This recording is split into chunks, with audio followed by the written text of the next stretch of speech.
তাড়িয়ে দিয়েছ, সেই ভক্তি আমায় নারকল খাইছে, অর্থাৎ তার ব্যবস্থা করে দাও আমার পাশেই থাকার। তাই ভক্তের ধ্রুব তিনি কারি কারি খান, অভক্তের ধ্রুব তিনি উল্টোটি না চান। সেই মতন দিলে সদ্গুরু আশ্রয় করতে হবে। সদ্গুরু আশ্রয় করে হরিভজন, যেটা প্রভু বললেন, মহারাজ বললেন, হ্যাঁ, সদ্গুরু আশ্রয় করে হরিভজন করতে হবে। এই জন্মেই গোবিন্দকে লাভ হবে। কোনো চুরি করলে হবে না, কোনো কপটতা করলে হবে না, চালাকির দ্বারা কোনোদিন মহৎ কাজ হয় না। সাধুকে বোকা বানাবো আর আমি নিজে চালাক হয়ে থাকবো, চোখ সে উচ্ছন্নে চলে যাবে। সেই জন্য নিষ্কপট গৃহে বা বলে তাকে সদা হরি বলে রাখো, নরোত্তম মাকে তার সঙ্গ। গৃহের মধ্যে থেকে হরিভজন করতে হবে, কোন রকম নেশার মধ্যে থাকলে হবে না, নেশার বাইরে থাকতে হবে নিষ্কপট ভাবে। 4,32,000 বছর কলির আয়ু, তবে 5,100 কত বছরের যে দুর্লভ মনুষ্য জীবনের সাথে তো হরিভজন। যাও ভাগবত করো গিয়া বৈষ্ণবের স্থানে একান্ত আশ্রয় করো, চৈতন্য চরণে ডাই টু লিভ, বাঁচার জন্য মরো। কোন বাঁচা? খাওয়া পড়ার জন্য নয়।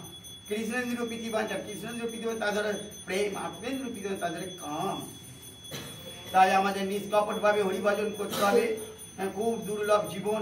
আমি আর একটা ছোট্ট জগন্নাথেরই কথা বলে আমি সমাপ্ত করব। সেটাই হচ্ছে আপনার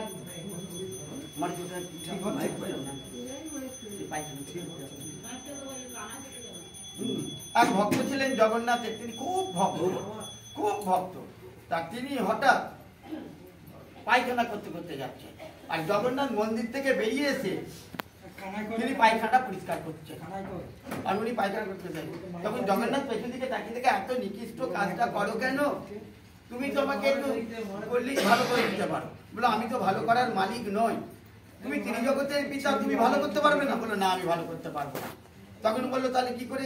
তখন বললো তোমার কর্মফল তোমায় ভালো করবে।